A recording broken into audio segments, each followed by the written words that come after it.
Hey everyone, welcome back to the channel GK24। आज की ये वीडियो बहुत ही ज्यादा इंटरेस्टिंग होने वाली है क्योंकि हम जो टॉपिक लेके आए वो है ग्रीन रिवॉल्यूशन। 1940 के आसपास आप सबको पता ही होगा, पूरे वर्ल्ड ने बहुत ही ज्यादा फूड क्राइसिस झेला था। खाद्य की बहुत ही ज्यादा कमी हो चुकी थी, तो उस वजह से गवर्नमेंट ने क्या क्या रिवॉल्यूशन लाया था, उससे क्या इम्पैक्ट पड़ा था, फार्मर्स के लिए क्या क्या बेनिफिट्स हुए थे, ये सब आज हम इस वीडियो के अंदर देखेंगे। तो चलिए इस वीडियो को शुरू करते हैं। सबसे पहले तो वीडियो शुरू होने से पहले जान लेते हैं कि ग्रीन रिवॉल्यूशन होता ही क्या है। तो 1940 और 1960 के आसपास पूरे वर्ल्ड ने बढ़ती हुई फूड क्राइसिस झेली थी। खाद्य की इतनी कमी हो गई थी कि वो बढ़ती जा रही थी। क्यों बढ़ रही थी? क्योंकि पॉपुलेशन बहुत बढ़ रही थी, जिसकी वजह से जो फार्मिंग का जो ट्रेडिशन मेथड होता है, जो एकदम सिंपल ट्रेडिशन मेथड होता है, वो लोगों की डिमांड को फुलफिल नहीं कर पा रहा था। ऐसे टाइम पर जो अपने यहाँ पर आया था वो था ग्रीन रेवोल्यूशन, जिसने लोगों की पूरी लाइफस्टाइल ही चेंज कर दी थी। किस तरह से, अब हम इस चीजों को देखते हैं। सबसे पहले तो ग्रीन रिवॉल्यूशन के अंदर क्या क्या की एलिमेंट्स थे, किन किन चीजों का यूज होता था। सबसे पहली तो आई थी HYV, high yielding varieties of crops. Scientist ने व्हीट और राइस की नए नए स्पीशीज डेवलप करने चालू कर दिए, क्योंकि ये जो अनाज होता है ये एक पर एकड़ पे बहुत ही ज्यादा मात्रा में प्रोड्यूस होता है, बहुत ही ज्यादा हमको प्रॉफिट देता है। तो सबसे पहले तो HIV क्रॉप्स आने लग गए थे। दूसरा था फर्टिलाइजर्स और पेस्टिसाइड्स का बहुत ही ज्यादा यूज होने लग गया था। उपज को बढ़ाने के लिए, यील्ड को बढ़ाने के लिए, क्रॉप को ग्रोथ करने के लिए और पेस्ट को कंट्रोल करने के लिए जो फार्मर्स हैं वो केमिकल इनपुट्स के ऊपर बहुत ही ज्यादा निर्भर होने लग गए थे। ठीक है। तीसरी चीज थी, इरिगेशन बहुत अच्छा हो गया था। वाटर मैनेजमेंट टेक्निक्स है वो बहुत अच्छी आ गई थी, जैसे कि डैम्स आ गए थे, कैनल्स आ गए थे, जिसकी वजह से बहुत ज्यादा लैंड है वो फार्मिंग के लिए सूटेबल होने लग गई थी। जो मिट्टी है वो बहुत ही ज्यादा अच्छी होने लग गई थी। ठीक है। अब इसकी वजह से ग्रीन रिवॉल्यूशन के ऊपर इम्पैक्ट क्या पड़ा था। सबसे पहली चीज तो ये है, जो फूड प्रोडक्शन है वो बहुत ही ज्यादा अच्छा हो गया था, सक्सेस मिल गई थी हमको फूड प्रोडक्शन के अंदर। जो पूरे वर्ल्ड के अंदर जो फूड क्राइसिस आए थे, अब वो धीरे धीरे बहुत अच्छे से बढ़ने लग गए थे। बाहर की कंट्रीज में भी ये चीज डेवलप होने लग गई थी, जो एग्रीकल्चर का जो आउटपुट है वो बाहर की कंट्रीज में भी दिखने लग गया था। लेकिन इसके कुछ ड्रॉबैक्स भी थे। जो ग्रीन रेवोल्यूशन है उसके कुछ ना कुछ ड्रॉबैक्स भी थे। तो वो क्या थे, अब हम वो देखते हैं। सबसे पहले तो था इन्वायरमेंटल डिग्रेडेशन। इन्वायरमेंटल के अंदर क्या क्या चीजें खराब होने लग गई थी। सबसे पहले सॉइल इरोजन। इतना ज्यादा फार्मिंग होने की वजह से, एक ही मिट्टी के ऊपर इतनी बार इंटेंसिव फार्मिंग होने की वजह से जो सॉइल के न्यूट्रिएंट्स हैं वो एकदम खत्म हो चुके थे। सॉइल में कोई न्यूट्रिएंट्स ही नहीं था, तो वो अनाज कैसे देते हमको, क्रॉप हम कैसे ग्रो कर पाते। दूसरा, वाटर पॉल्यूशन इतना ज्यादा हो चुका था। फर्टिलाइजर्स का और पेस्टिसाइड का बहुत ज्यादा यूज हो रहा था, जिसकी वजह से वाटर सोर्सेज बहुत ही ज्यादा खराब हो चुके थे, क्योंकि वो पानी के थ्रू बाहर आते थे और वो बहुत ही ज्यादा गंदा हो जाता था पानी। Third is climate change. Agriculture से जो ग्रीन हाउस गैस निकलती थी, उसकी वजह से क्लाइमेट धीरे धीरे बहुत ही ज्यादा बदलने लग गया था, गर्मी बहुत ज्यादा होने लग गई थी। तो ये सारे इम्पैक्ट्स थे। दूसरा है अपना सोशल और इकोनॉमिक इनइक्वालिटीज। सोशल और इकोनॉमिक इनइक्वालिटीज बहुत ही ज्यादा देखने को मिली थी, क्योंकि जो बड़े बड़े फार्मर्स हैं वो नई नई टेक्नोलॉजीज का यूज कर पा रहे थे, जो छोटे छोटे फार्मर्स हैं वो इन सारी चीजों का यूज नहीं कर पा रहे थे। तो जो स्मॉल होल्डर फार्मर्स हैं वो रिसोर्सिस का, वो इन टेक्नोलॉजीज का यूज ही नहीं कर पा रहे थे। ठीक है। दूसरा है, एग्रोकेमिकल चीजों के ऊपर डिपेंडेंस बहुत ही ज्यादा बढ़ चुकी थी। ठीक है। जिसकी वजह से क्या होता था, अगर एग्रीकल्चर केमिकल की वजह से हो रहा है तो उसकी वजह से एक तो बहुत ज्यादा कॉस्ट आती है, केमिकल बहुत महंगे आते हैं। दूसरी चीज, सबसे मेन, हेल्थ का बहुत ही ज्यादा रिस्क होने लग गया था। तुम केमिकल खाने के लिए यूज कर रहे हो तो वो कितना रिस्की होगा। देन बायोडाइवर्सिटी की बहुत कमी होने लग गई थी। जो मोनोक्रॉपिंग, मोनोक्रॉपिंग का मतलब होता है बहुत बड़े एरिया में एक ही टाइप की क्रॉप उगाना, वो होता है मोनोक्रॉपिंग। एक तो मोनोक्रॉपिंग, दूसरी उससे रिलेटेड जो भी वैरायटीज थी वो बहुत ही ज्यादा कम होने लग गई थी। ठीक है, इस इतनी बड़ी फार्मिंग की वजह से। अब इसका सोल्यूशन क्या निकल के आया था, ये भी देख लेते हैं। सबसे पहले तो बोला गया कि सस्टेनेबल फार्मिंग स्टार्ट कर दो। जितनी सस्टेनेबल फार्मिंग कर सकते हो, जितनी ऑर्गेनिक फार्मिंग कर सकते हो वो स्टार्ट कर दो। क्रॉप रोटेशन मतलब कि एक जगह तुमने एक क्रॉप उगाई, फिर तुमने उस मिट्टी को अच्छे से चेंज करा जिससे कि उसके न्यूट्रिएंट्स खराब ना हो पाए।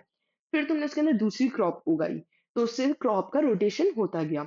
और भी इस तरह के जो इको फ्रेंडली मेथड्स हैं उनको यूज करना चालू करो, और कम से कम तुम केमिकल के ऊपर रिलायंस हो, कम से कम निर्भर हो जाओ केमिकल के ऊपर। सबसे पहला तो यही था, सस्टेनेबल फार्मिंग स्टार्ट कर दो। दूसरा क्या था, रिसर्च के अंदर इन्वेस्ट होना चालू हो चुका था। ठीक है, जब हमने सस्टेनेबल एग्रीकल्चर स्टार्ट कर दिया, तो क्लाइमेट के ऊपर, क्लाइमेट टाइप की क्रॉप्स हो गई, रिसर्च के ऊपर डेवलपमेंट बहुत ही ज्यादा होने लग गया था। ठीक है। Third is small holder farmers को सपोर्ट करना है, उनको सपोर्ट मिलने लग गया, क्रेडिट प्रोवाइड कर दिए थे, मार्केट्स प्रोवाइड करा दिए थे। छोटे-छोटे जो फार्मर्स हैं, उनको ट्रेनिंग देना चालू कर दिया था, जिससे कि वो और भी अच्छी फूड सिक्योरिटी इंप्रूव कर पाएँ अपनी, ठीक है? देन बायोडायवर्सिटी में बहुत ही ज़्यादा सुधार आ चुका था। उसका रीज़न इकलौता ये है, पहले जो हम केमिकल्स यूज़ करते थे, वही पेड़-पौधे एनिमल्स भी खाते थे, और वो भी बहुत ज़्यादा खराब होते थे। अगर एनिमल्स खाते थे, तो सब कुछ जो भी नॉन-वेज खाना प्रेफ़र करता है, उनको अपना फूड नहीं मिल पाता था। तो अगर अगर जो भी जब से ये सस्टेनेबल फार्मिंग स्टार्ट हुई है, तब से जेनेटिकल डाइवर्सिटी जो कंजर्विंग प्लांट्स और एनिमल जेनेटिक डाइवर्सिटी बहुत ही ज़्यादा अच्छी होने लगी थी, और लॉन्ग टर्म एग्रीकल्चर होने लग गया था कि लंबे समय तक एग्रीकल्चर अच्छे से चल रहा है। नहीं तो केमिकल की वजह से थोड़ी देर चलता था, फिर तुमको वापस केमिकल इनपुट करना पड़ता था, नहीं तो वो क्रॉप खराब हो जाएगी। तो अब हम कुछ और भी चीजें देख लेते हैं, कुछ-कुछ वर्ड्स हैं जो हम अपने सस्टेनेबल एग्रीकल्चर के लिए यूज करते हैं, और ये फ्यूचर के लिए हुई है। एक है एग्रो इकोलॉजी। इसका क्या मतलब होता है, फार्मिंग प्रैक्टिसेस के अंदर इकोलॉजिकल प्रिंसिपल्स को अपनाओ। जैसे कि जितनी ज्यादा तुम नॉलेज और ट्रेडिशन शेयर कर सकते हो कि हम पहले इस तरह से फार्मिंग करते थे, वो शेयर करो। दूसरी चीज, सॉइल की हेल्थ को टाइम टू टाइम इम्प्रूव करो। साथ ही में बायोडायवर्सिटी को बहुत ही ज़्यादा इंक्रीज़ करो। तो ये था रिलायंस थ्रू एग्रो इकोलॉजी, ठीक है? दूसरा है ऑर्गेनिक फार्मिंग। ऑर्गेनिक फार्मिंग का जितना ज़्यादा यूज़ कर सकते हो, उतनी ऑर्गेनिक फार्मिंग करना चालू कर दो। Third is precision agriculture. ये एक टेक्नोलॉजी होती है, ये टेक्नोलॉजी के थ्रू होता है, जिसके अंदर कम से कम एनवायरमेंटल इम्पैक्ट खराबी को ना हो, और रिसोर्स का ज़्यादा से ज़्यादा यूज़ हो पाए, ये इसकी वज़ह से काम होता है। ये इसके अंदर ये एक टेक्नोलॉजी के थ्रू होता है कि ये पूरे पूरे एरिया के अंदर पानी भी दे देता है। तो इस टाइप की चीज़ें ये होती है, आप इसके अंदर इमेज में भी देख सकते हो। Then supporting small holder farmers, resources provide कराओ, एक अच्छी फेयर प्राइसेज़ रख दो छोटे-छोटे फार्मर्स के लिए कि हाँ, इस प्राइसेज़ पे हम तुमसे खरीद लेंगे। तो गवर्नमेंट ने बहुत ज़्यादा स्कीम्स भी चलाई थी कि हम तुमसे ये चीज़ें ले लेंगे एक एक प्राइस पे, जिससे कि ना तुमको लॉस हो, ना तुम्हारा कुछ भी काम बिगड़े उस तरह से, और इनको मार्केट प्रोवाइड करा दिए थे, ठीक है? Then developing climate resilient crops, जो क्लाइमेट के लिए अच्छी हो वो क्रॉप्स डेवलप करो, वो क्रॉप्स उगाओ। तो ऐसे क्रॉप्स की ब्रीडिंग होने लग गई जो हमारे क्लाइमेट क्लाइमेट के लिए अच्छी है, जो हमारी सॉइल को बिल्कुल भी खराब नहीं करती है। ठीक है, अब एंड में इस चीज़ का कंक्लूजन क्या निकल के आया था, अब हम वो देख लेते हैं। तो जो ग्रीन रिवॉल्यूशन है, एक ह्यूमन की हिस्ट्री में बहुत ही बड़ा रोल लेकर के आया था। इसने एग्रीकल्चर प्रैक्टिसेस को बहुत ही ज़्यादा अच्छे तक निभाया, और इसने 21st सेंचुरी के लिए इन चैलेंजेस को बहुत ही अच्छे से आगे जाने के लिए सही कर दिया था, ठीक है? By embracing sustainable farming method और इनोवेशंस के अंदर चीज़ें इन्वेस्ट करने के लिए और नए-नए तरीके अपनाने के लिए, फूड सिक्योर फ्यूचर, हम सब ने अपने फ्यूचर के लिए फूड सिक्योर करना चालू कर दिया कि हाँ, हम अपने फ्यूचर में फूड सिक्योर कर सकते हैं। अब पूरे ग्रीन रिवॉल्यूशन से रिलेटेड हम कुछ क्वेश्चंस भी देख लेते हैं। पहला है, the green revolution primarily focused on increasing the production of which crop? सबसे ज्यादा ग्रीन रिवॉल्यूशन प्राइमरली किस क्रॉप को बढ़ाने के लिए था? Cotton, jute, wheat and rice, T and coffee, fruits या वेजिटेबल्स? तो हमने पढ़ लिया है ये व्हीट एंड राइस, क्योंकि ये छोटी-सी ज़मीन पे बहुत ज़्यादा अनाज, बहुत ज़्यादा प्रोडक्टिविटी प्रोवाइड कराता था, इसलिए हमने व्हीट एंड राइस की और ज़्यादा स्पीशीज़ प्रोवाइड करनी चालू कर दी थी। Then comes second question, which of the following was not a key factor in the success of the green revolution? इनमें से कौन-सा ग्रीन रिवॉल्यूशन का की फैक्टर नहीं है? Introduction of high yielding variety seeds, increased use of chemical fertilizer and pesticides, expansion of traditional farming method, या improved irrigation system? Option C, expansion of tradition farming method. हमने ये HYV use करा था, chemical fertilisers use करा था, irrigation system हमारा improve हुआ था, लेकिन इसकी वजह से क्या चीजें कमी होने लग गई थी? सॉइल इरोजन होने लग गया था, वाटर पोल्यूशन होने लग गया था, क्लाइमेट खराब होने लग गया था, लेकिन ये इसका की फैक्टर नहीं था। Third question comes, what was a major criticisms of the Green Revolution? It led to a decrease in food production. It had no impact on poverty reduction.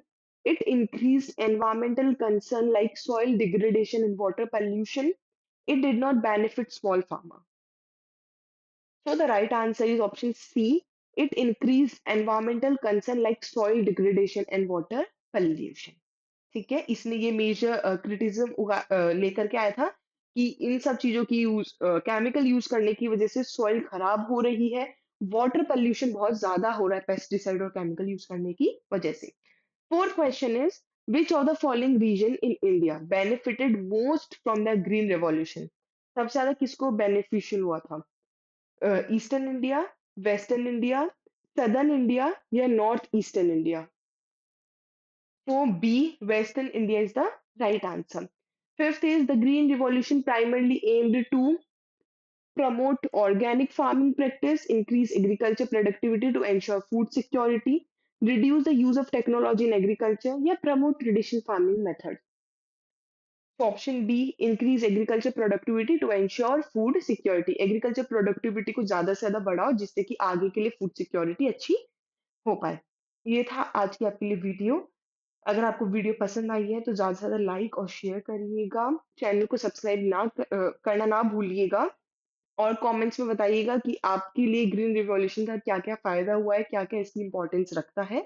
Thank you all.